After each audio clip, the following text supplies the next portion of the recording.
to you by Sensodent K। अभी लेके आए सेंसोडेंट के। टूथ का करंट गॉन तो लाइफ का करंट ऑन। नमस्कार, सौरभ द्विवेदी नाम है हमारा और आप देखना शुरू कर चुके हैं लल्लन टॉप शो।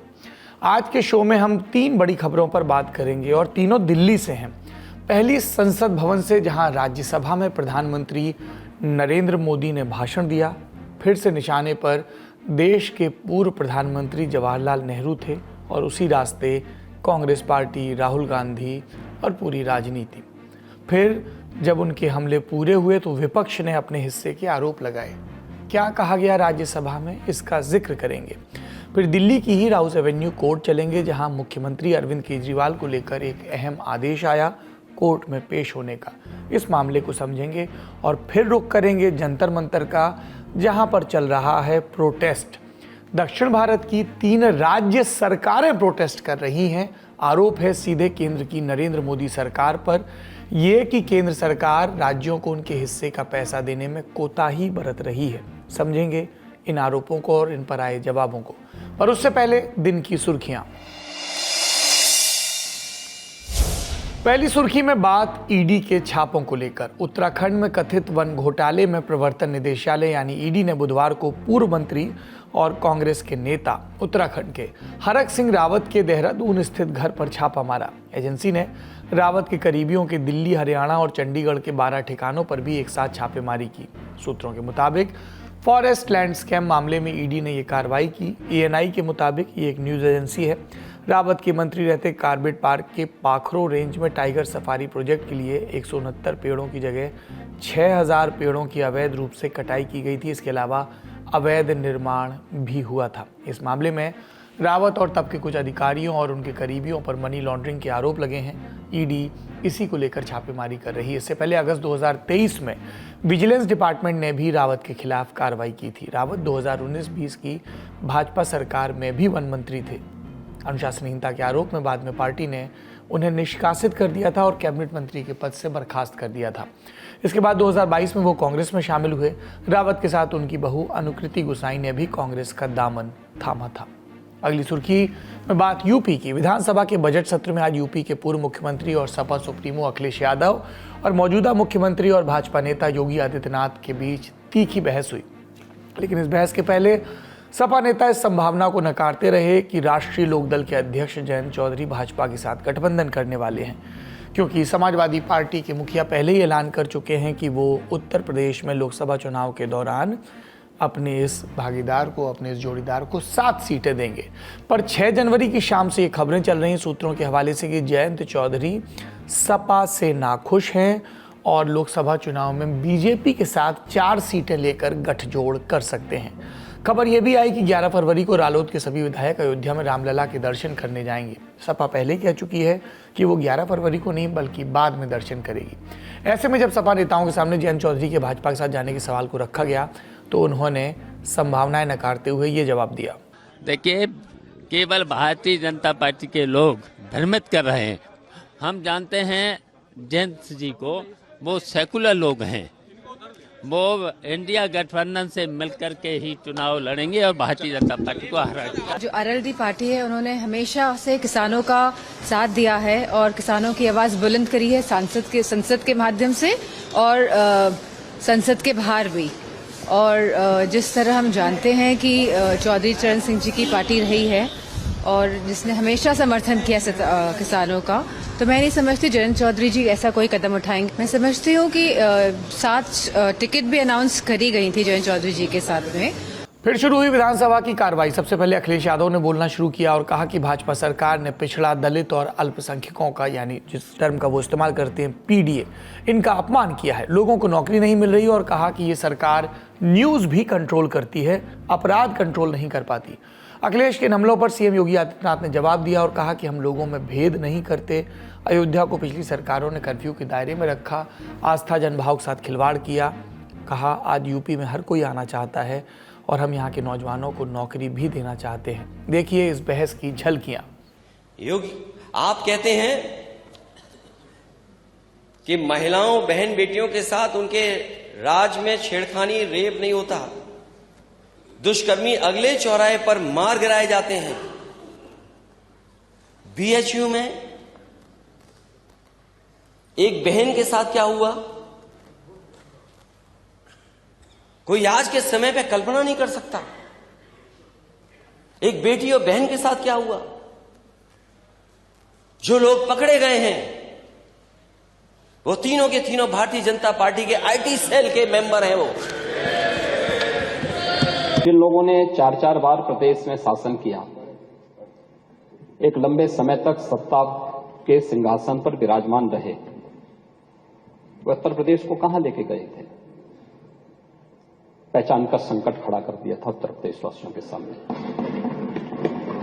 एक पहचान का संकट आया था। तीसरी सुर्खी, आज बिहार के मुख्यमंत्री और जेडीयू के राष्ट्रीय अध्यक्ष नीतीश कुमार दिल्ली पहुंचे। पीएम मोदी से मुलाकात करने। माना जा रहा है कि इस मुलाकात के दौरान 12 फरवरी को विधानसभा में फ्लोर टेस्ट, कैबिनेट विस्तार पर चर्चा हुई। साथ ही लोकसभा चुनाव में सीट शेयरिंग और रणनीति को लेकर भी बात हुई। पीएम मोदी से मुलाकात के बाद सीएम नीतीश शाम 5:30 बजे गृह मंत्री अमित शाह और फिर 6:30 बजे बीजेपी के राष्ट्रीय अध्यक्ष जेपी नड्डा से भी मुलाकात को पहुंचे। इस एजेंडे के बारे में, इन मुलाकातों के बारे में और ज्यादा जानकारी दे रहे हैं साथी पत्रकार। देखिए, ये मुलाकात एक तरह से तो बहुत ऐसा नहीं कि बहुत महत्वपूर्ण मुलाकात है। ये औपचारिक मुलाकात है और इसका मतलब जो मुझे समझ में आ रहा है वो ये कि नीतीश कुमार ने जो अभी कुछ दिन पहले तक, 1 महीने पहले तक, 15 दिन पहले तक जो नरेंद्र मोदी पर हमलावर थे, भाजपा पर हमलावर थे, इन्होंने एक मैसेज दिया कि अब हम इनके साथ हैं। आगे भी उन्होंने यही बात कही कि अब हम इनके साथ ही रहेंगे। 1995 से इनके साथ थे, तो हम कहीं नहीं जाएंगे, इनके साथ ही रहेंगे। और अगर थोड़ा सा अगर उसको कटु शब्द में कहें तो ये नीतीश कुमार की ये मुलाकात उनका आत्मसमर्पण है कि उन्होंने मोदी के सामने आत्मसमर्पण कर दिया। अभी तक वे कोशिश कर रहे थे कि हम मोदी के खिलाफ एक विपक्षी दलों का गठबंधन बनाएंगे, उनको चुनौती देंगे, उनको सत्ता से हटाएंगे, इसकी मुहिम चला रहे थे। और इस तरह से इस मुलाकात के बाद उन्होंने मैसेज दिया कि अब वो मोदी के खिलाफ कुछ नहीं कर रहे हैं, मोदी के साथ आ गए, मोदी के टीम में आ गए। एक तो ये बात है। दूसरी बात, मोदी के साथ कोई रणनीतिक बात नहीं होती। कहा जा रहा है कि सीट शेयरिंग की बात होगी, राज्यसभा चुनाव की बात होगी, कोई रणनीतिक बात नहीं होती है मोदी के साथ। वो बहुत ज्यादा कुछ होगी तो बहुत कोई मोदी चौंकाने वाले कुछ फैसले लेते हैं तो उस तरह की चीजें बताते हैं कि हो सकता है कि नीतीश कुमार के रिटायरमेंट को लेकर कुछ प्लानिंग चल रही होगी कि उनको एक कुर्सी दे देंगे चुनाव के बाद, कोई मंत्रालय दे देंगे, कोई बड़ा ऐसा दे देंगे। ये ऑफर उन्होंने किया होगा, ये हो सकता है। बाकी बातें अमित शाह के साथ सीट शेयरिंग और जेपी नड्डा के साथ, ये सब बातें उनके साथ हुई होगी। मोदी के साथ तो बिल्कुल यही बात हुई होगी। अगली सुर्खी क्रिकेट से जुड़ी है। भारतीय पेसर जसप्रीत बुमराह, उन्होंने इतिहास रच दिया। इंटरनेशनल क्रिकेट काउंसिल यानी आईसीसी की टेस्ट रैंकिंग में वो दुनिया के नंबर 1 गेंदबाज बन गए हैं और इस पोजीशन पर पहुंचने वाले भारत के पहले पेसर। बुमराह कुल 881 पॉइंट्स के साथ नंबर 1 पर हैं। साउथ अफ्रीका के स्टार पेसर कगिसो रबाडा दूसरे पायदान पर हैं, उनके 851 पॉइंट हैं। रविचंद्र अश्विन कमाल के स्पिनर और कमाल के चेस प्लेयर 841 पॉइंट्स के साथ तीसरे नंबर पर हैं। बुमराह से पहले कपिल देव इस रैंकिंग में दूसरे नंबर तक पहुंचे थे दिसंबर 1979 से फरवरी 1980 के बीच। जहीर खान की बात करें तो अक्टूबर-नवंबर 2010 में वो तीसरे नंबर की रैंकिंग पर पहुंचे थे और अब बुमराह हैं नंबर 1। सुर्खियां समाप्त, अब बड़ी खबर की बारी। सबसे पहले बात संसद की। बजट सत्र के 6वें दिन भाजपा ने अपने राज्यसभा सांसदों को व्हिप जारी की, सदन में रहने की हिदायत, क्योंकि आज दोपहर 2 बजे प्रधानमंत्री नरेंद्र मोदी राष्ट्रपति द्रौपदी मुर्मू के अभिभाषण पर धन्यवाद भाषण देने वाले थे। 5 फरवरी को लोकसभा में दिए भाषण में उन्होंने कांग्रेस, नेहरू गांधी परिवार, इंडिया अलायंस पर हमला किया था। 7 फरवरी की राज्यसभा के भाषण में भी लाइन कुछ वैसी ही रही। उन्होंने जो कहा वो हम आपको आगे सुनाएंगे, पर उनके भाषण को कुछ अंशों में दिखाएंगे, लेकिन पॉइंट्स में समझ लीजिए कि मुख्य बातें क्या रही। राष्ट्रपति द्रौपदी मुर्मू ने संबोधन में भारत की क्षमता, ताकत और उज्जवल भविष्य के बारे में बात की थी। मैं उन्हें धन्यवाद देता हूं। मुझे पिछले साल की घटना याद है। हम उस सदन में बैठते थे और देश के पीएम की आवाज़ को दबाने की कोशिश की जाती थी। आज भी आप न सुनने के मूड से आए न तैयारी से, लेकिन आप मेरी आवाज़ नहीं दबा सकते। देश की जनता ने इस आवाज़ को ताकत दी है। मैं भी इस बार पूरी तैयारी के साथ आया हूँ। मेरा विश्वास पक्का, कांग्रेस पार्टी सोच से भी आउटडेटेड हो गई। जब सोच ही आउटडेटेड हो गई तो इन्होंने अपना कामकाज भी आउटसोर्स कर दिया। देखते देखते इतना बड़ा दल, दशकों तक देश पर राज करने वाला दल, ऐसा पतन हमें खुशी नहीं हो रही बल्कि संवेदनाएं हैं। जिस कांग्रेस ने सत्ता के लालच में सरेआम लोकतंत्र का गला घोंटा, जिस कांग्रेस ने दर्जनों बार लोकतांत्रिक तरीके से आई सरकारों को रातों रात बर्खास्त किया, जिसने अखबारों पर ताले लगाने की कोशिश की, अब देश को तोड़ने का नैरेटिव भी उसने गढ़ना शुरू कर दिया। उत्तर दक्षिण में तोड़ने के बयान दिए जा रहे। जिस कांग्रेस ने ओबीसी को पूरी तरह आरक्षण नहीं दिया, कभी सामान्य वर्ग के गरीबों को आरक्षण नहीं दिया, जिसने बाबा साहब को भारत रत्न देने योग्य नहीं समझा, सिर्फ अपने परिवार को भारत रत्न देते रहे, वे हमें सामाजिक न्याय का उपदेश दे रहे हैं, पाठ पढ़ा रहे हैं। जिनके पास नेता के रूप में गारंटी नहीं, वो मोदी की गारंटी पर सवाल उठा रहे हैं। कांग्रेस ने नैरेटिव फैलाया, जिसका परिणाम हुआ भारत की संस्कृति और संस्कारों को मानने वालों को बड़े हीन भाव से देखना। हमारे अतीत के साथ अन्याय किया गया, नेतृत्व कहाँ होता था दुनिया भली भांति जानती है। इसके अलावा प्रधानमंत्री नरेंद्र मोदी ने देश की आर्थिक सेहत में आ रहे बदलाव की बात की और फिर जिक्र किया नेहरू का, उनकी एक चिट्ठी का, जो उन्होंने मुख्यमंत्रियों को लिखी थी और लिखा था, मैं किसी भी आरक्षण को पसंद नहीं करता, खासकर नौकरी में आरक्षण तो कतई नहीं। मैं ऐसे किसी भी कदम के खिलाफ हूँ जो अकुशलता को बढ़ावा दे, दोयम दर्जे की तरफ ले जाए। इसी के आधार पर मैं कहता हूँ कि कांग्रेस आरक्षण की जन्मजात विरोधी है। नेहरू कहते थे अगर SC, ST, OBC को नौकरी में आरक्षण मिला तो सरकारी कामकाज का स्तर गिर जाएगा, मगर आज जो आंकड़े हैं उसका मूल क्या है? अगर उस समय सरकार में भर्ती हुई होती तो प्रमोशन के बाद आगे बढ़ते और आज यहाँ पहुँचते। नरेंद्र मोदी ने PSUs का भी जिक्र किया और कहा कि प्रचार किया जा रहा है कि PSU बंद हो गए। याद भी नहीं होगा 2014 में देश में 234 PSU थे, आज 254 हैं। ये कौन सा अर्थमेटिक है? बेचने के बाद भी बढ़ कैसे गए? अधिकतर PSU रिकॉर्ड रिटर्न दे रहे हैं, इन्वेस्टर्स का भरोसा बढ़ा रहे हैं। BSE PSU इंडेक्स में एक दशक के दौरान दुगनी उछाल हुई है। 10 साल पहले PSU का नेट प्रॉफिट करीब 1.25 लाख करोड़ था, 10 साल में ये 2.5 लाख करोड़ हो गया। ये तो कुछ पॉइंट्स थे, बाकी भाषण आप खुद सुनिए।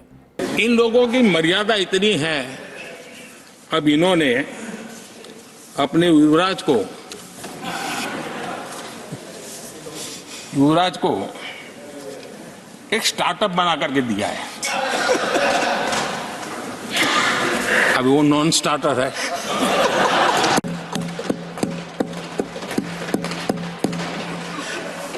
न तो वो लिफ्ट हो रहा है, न वो लॉन्च हो रहा है। मुझे प्रसन्नता इस बात की थी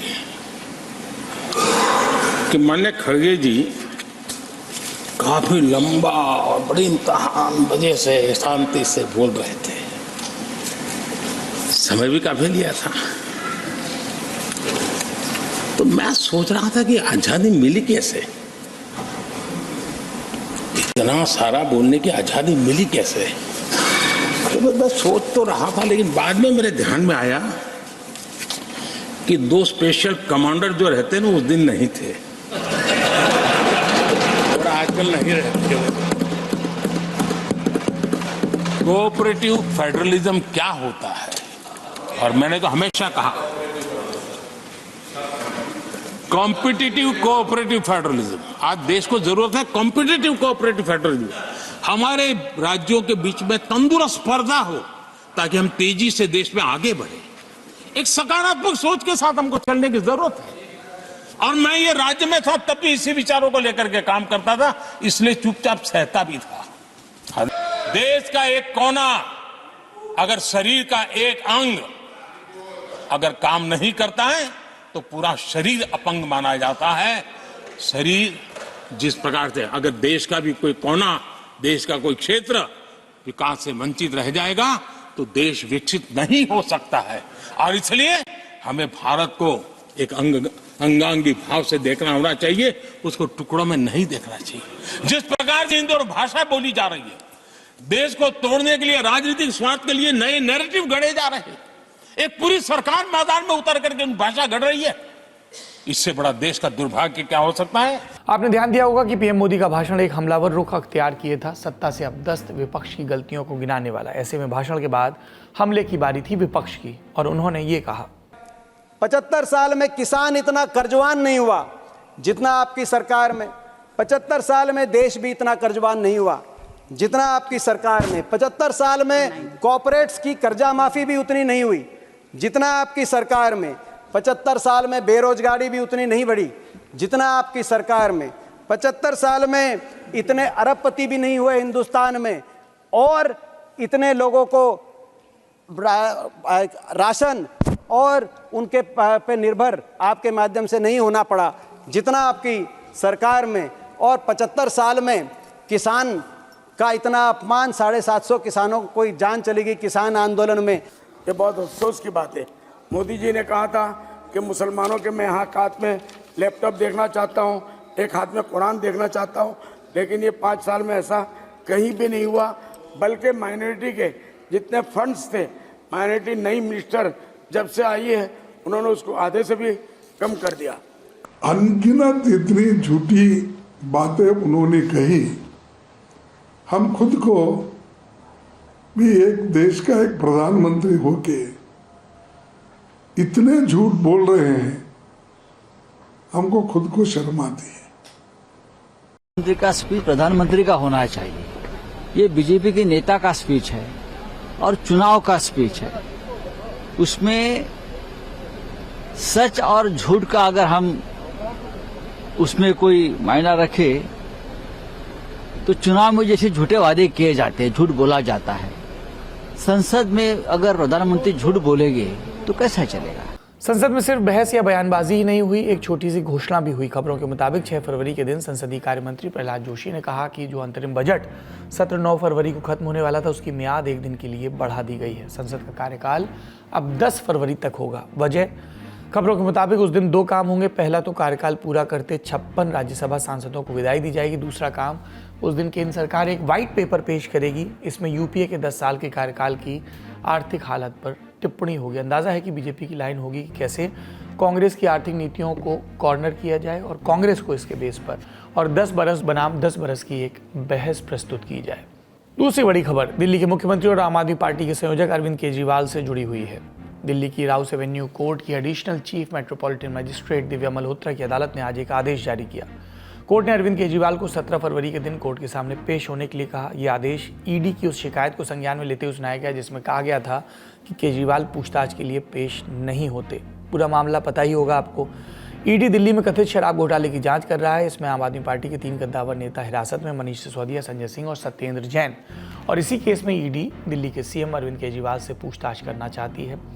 कई समन, कितने, 5 भेज चुके हैं, कहा कि पूछताछ करनी है। ईडी के हर नोटिस पर केजरीवाल का जवाब क्या होता है? मेरी चुनाव या विपश्यना या तमाम कार्यक्रमों की व्यस्तता है, इसलिए सामने उपस्थित नहीं हो पाऊंगा। ईडी ने यह भी नहीं बताया कि किस हैसियत से बुलाया है, बतौर आरोपी या बतौर गवाह। ये भी नहीं बताया कि दिल्ली के मुख्यमंत्री की हैसियत से बुलाया, आम आदमी पार्टी के संयोजक की हैसियत से या एक आम आदमी की हैसियत से।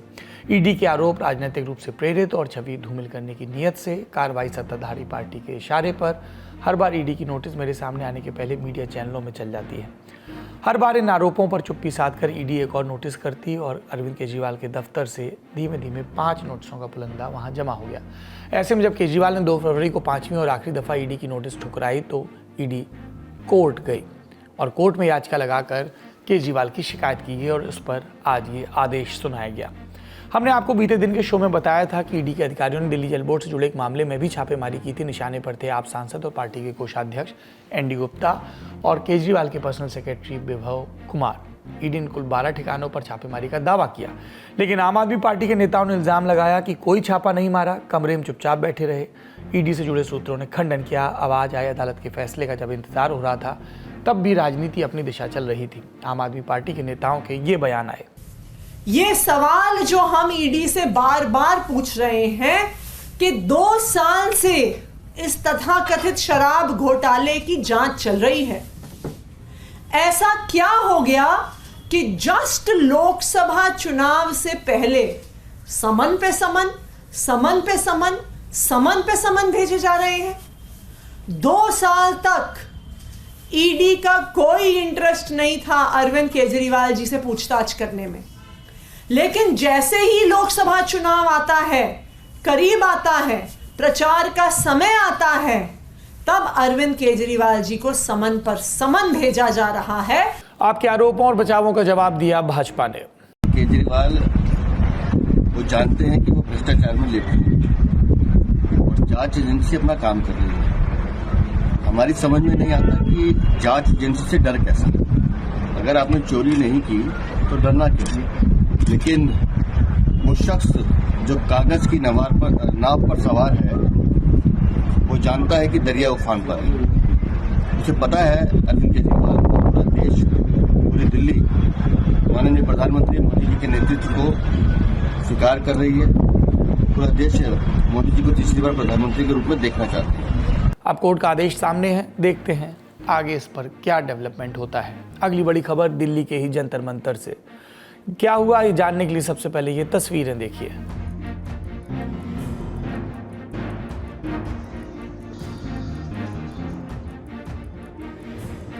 ನೋಡಪ್ಪ ಎಮ್ಎಲ್ಎಗಳ ಸೇರಿಲ್ಲ ಅಂದ್ರೆ ಕೆಳಗಡೆ ಕೂತ್ಕೊಳ್ಳಿ ಬೇಜಾರಾದ್ರೆ.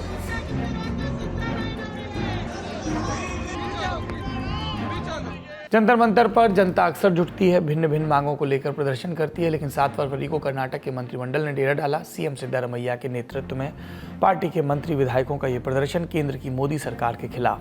कर्नाटक कांग्रेस के नेता अपने राज्य की राजधानी बेंगलुरु से करीब 2200 किलोमीटर दूर दिल्ली में प्रदर्शन क्यों कर रहे हैं, ये समझते हैं। कर्नाटक सरकार का केंद्र पर आर्थिक तौर पर भेदभाव का आरोप। कहना है कि कर्नाटक के लोग जितना ज़्यादा टैक्स जुटाकर केंद्र सरकार को देते हैं, केंद्र सरकार उसका 87 से 88% हिस्सा काट कर कर्नाटक को देती है। साथ ही दूसरे किस्म की ग्रांट और मदद राशि में भी केंद्र सरकार कटौती कर रही है। अपनी बात को और समझाने के लिए कर्नाटक सरकार ने एक विज्ञापन भी छपवाया। माई टैक्स माई राइट यानी मेरा कर मेरा अधिकार के बैनर तले छपे इस विज्ञापन में सीएम सिद्धारमैया और डिप्टी सीएम डीके शिवकुमार लोगों के साथ दिल्ली कूच करते दिख रहे हैं और आर्थिक न्याय की गुहार लगा रहे हैं। अब आज जब जंतर मंतर पर विरोध शुरू हुआ तो मुख्यमंत्री सिद्धारमैया ने केंद्र पर हमला बोलते हुए ये बयान दिया। See, we expect that government would listen to our protest, and our main intention is to protect the interest of the state, to protect the interest of the Kannadigas. Siddaramaiah के बाद राज्य के डिप्टी सीएम डीके शिवकुमार भी मंच पर आए और उन्होंने ये बयान दिया। Karnataka is the second biggest, largest state which is giving highest revenue to this country. We are asking for our rights. We are asking for our share. आपको जानकारी के लिए बता दें, कर्नाटक कांग्रेस के इस प्रदर्शन को केरल सरकार का समर्थन प्राप्त है। कल यानी 8 फरवरी को केरल के मुख्यमंत्री Pinarayi Vijayan left democratic front के पूरे मंत्रिमंडल के साथ जंतर मंतर पर प्रदर्शन करेंगे। इसमें तमिलनाडु की सत्तारूढ़ पार्टी डीएमके के नेता भी शामिल होंगे और उनके आरोप भी कमोबेश यही हैं। बीबीसी में छपी एक रिपोर्ट के मुताबिक दक्षिण के इन 3 राज्यों में माई टैक्स माई राइट यानी मेरा टैक्स मेरा अधिकार जैसा कैंपेन हैशटैग के रूप में भी चल रहा है। ये राज्य केंद्र से उन तरीकों को बदलने की मांग कर रहे हैं जिसके तहत केंद्र राज्यों को वित्तीय संसाधन मुहैया कराता है। मांग इसलिए ताकि अच्छी आर्थिक स्थिति वाले राज्यों को नुकसान ना हो। अखबारी रपटों के मुताबिक 5 फरवरी को केरल का बजट पेश करते हुए राज्य के वित्त मंत्री के.एन. बालगोपाल ने भी इस मुद्दे पर एक बयान दिया था। कहा था, राज्य और केंद्र के बीच टैक्स का जो बंटवारा होता है और जो राज्यों को दिया जाता है उसके हिसाब से 10वें वित्त आयोग के समय में केरल को 3.87% हिस्सा मिलता है, लेकिन 14वें वित्त आयोग में ये 2.5% हो गया और 15वें में गिरकर 1.9%। केरल के लोगों की प्रति व्यक्ति आय देश में सबसे ज़्यादा, आबादी की बढ़ोतरी को नियंत्रित किया, लेकिन केरल को इसकी सज़ा मिल रही है। अब बात तमिलनाडु की। राज्य के मुख्यमंत्री एम के स्टालिन ने वित्तीय घाटों को लेकर केरल के सीएम पिनराई विजयन को एक पत्र लिखा और इसमें कहा, केंद्र सरकार राज्यों की वित्तीय संसाधन जुटाने की क्षमता को कमजोर कर देना चाहती है। इरादा यही कि राज्य अपनी विकास योजनाओं को लागू करने के लिए पैसा ना जुटा पाएं। प्रगतिशील रुझान वाले राज्यों को मिलकर केंद्र की इस प्रवृत्ति का विरोध करना चाहिए। 5 फरवरी को यह मामला लोकसभा में भी गूंजा। कांग्रेस ने आरोप लगाया कि केंद्र सरकार गैर भाजपा शासित राज्यों को उनके वैध कर और जीएसटी बकाया से वंचित कर रही है। वित्त मंत्री सीतारामन ने इन आरोपों को राजनीति से तब प्रेरित बताया। अब बीजेपी का पक्ष जानते हैं। कर्नाटक के बीजेपी काडर ने उल्टा अपनी ही राज्य सरकार पर आरोप लगाया कि सूखे से पीड़ित किसानों के लिए पैसा नहीं दे रही। बीजेपी के आरोपों का डेवलपमेंट बेंगलुरु में भी दिखा। राज्य में पार्टी ने विधानसभा परिसर में सिद्धारमैया सरकार के खिलाफ विरोध प्रदर्शन किया। नेता प्रतिपक्ष आर अशोक ने कहा, सीएम सिद्धारमैया और डिप्टी सीएम शिवकुमार नई दिल्ली में एक स्ट्रीट सर्कस बनाने में व्यस्त हैं, जबकि कर्नाटक में लोग सूखा राहत मांग रहे हैं। लेकिन इस मुद्दे पर सफाई क्या दी बेंगलुरु साउथ के सांसद और बीजेपी युवा मोर्चा के राष्ट्रीय अध्यक्ष तेजस्वी सूर्या। उन्होंने पत्रकारों से बात की। साल 2004-2014 तक कर्नाटक को टैक्स में 81,795 करोड़ की हिस्सेदारी मिलती थी, जबकि 2014-2024 तक के समय में कर्नाटक को टैक्स में 2,82,000 करोड़ की हिस्सेदारी मिली है, जो सीधे 250% की बढ़ोतरी है। वहीं साल 2004 से 2014 तक कर्नाटक को 60,779 करोड़ ग्रांट इन एड यानी मदद के रूप में मिलते थे, जो साल 2014 से 24 लगभग 240% बढ़कर 2,08,000 करोड़ हो गए। उनके इल्जाम है कि 15वें वित्त आयोग में लिखे 5,000 करोड़ के ग्रांट को केंद्र ने रोक कर रखा है, जबकि सच्चाई ये है कि वित्त आयोग की फाइनल रिपोर्ट में कर्नाटक क्या किसी भी राज्य के लिए विशेष ग्रांट की अनुशंसा नहीं की गई है। बेंगलुरु के अलावा दिल्ली से भी सफाई आई। पीएम मोदी ने राज्यसभा में अपने भाषण में कहा कि फंड्स के चक्कर में भारत को तोड़ा जा रहा है। देश का एक कोना, अगर शरीर का एक अंग अगर काम नहीं करता है तो पूरा शरीर अपंग माना जाता है। शरीर जिस प्रकार से अगर देश का भी कोई कोना, देश का कोई क्षेत्र विकास से वंचित रह जाएगा तो देश विकसित नहीं हो सकता है। और इसलिए हमें भारत को एक अंगांगी भाव से देखना होना चाहिए, उसको टुकड़ों में नहीं देखना चाहिए। जिस प्रकार से हिंदी और भाषा बोली जा रही है, देश को तोड़ने के लिए, राजनीतिक स्वार्थ के लिए नए नैरेटिव गढ़े जा रहे हैं। एक पूरी सरकार मैदान में उतर करके भाषा गढ़ रही है। इससे बड़ा देश का दुर्भाग्य क्या हो सकता है? आप मुझे बताइए, झारखंड का कोई आदिवासी बच्चा अगर ओलंपिक के खेल के अंदर जाकर के मेडल लेकर आएगा तो क्या हम ये सोचते हैं कि तो झारखंड का बच्चा है? पूरा देश कहता है हमारा देश है। जब एक झारखंड के बच्चे में प्रतिभा देखते हैं और देश हजारों करोड़ रुपया, हजारों लाखों रुपया खर्च करके उसको अच्छे कोचिंग के लिए दुनिया के किसी देश में भेजता है, तो हम ये सोचेंगे कि खर्चा झारखंड के लिए हो रहा है, क्या देश के लिए नहीं हो रहा है? हम क्या करने लगे हैं, क्या भाषा बोलने लगे? इस देश का गौरव, हमारे यहां वैक्सीन, देश के करोड़ों लोगों को वैक्सीन का, हम ये कहेंगे वैक्सीन तो उस कोने में बनी थी इसलिए हक उनका है, देश को नहीं मिल सकती? कैसा सोच सकते हैं? क्या वैक्सीन उस शहर में बनी थी इसलिए देश के और भागों को इसका लाभ नहीं मिलेगा? ये सोचेंगे क्या? क्या सोच बन गई है? और एक राष्ट्रीय दल के अंदर से ऐसे विचार है, ये बहुत बहुत दुखद की बात है। उम्मीद है इस गतिरोध का इलाज जल्द निकलेगा। आज के ललन टॉप शो में इतना ही। अपना और अपनों का ख्याल रखिए। शुभ रात्रि।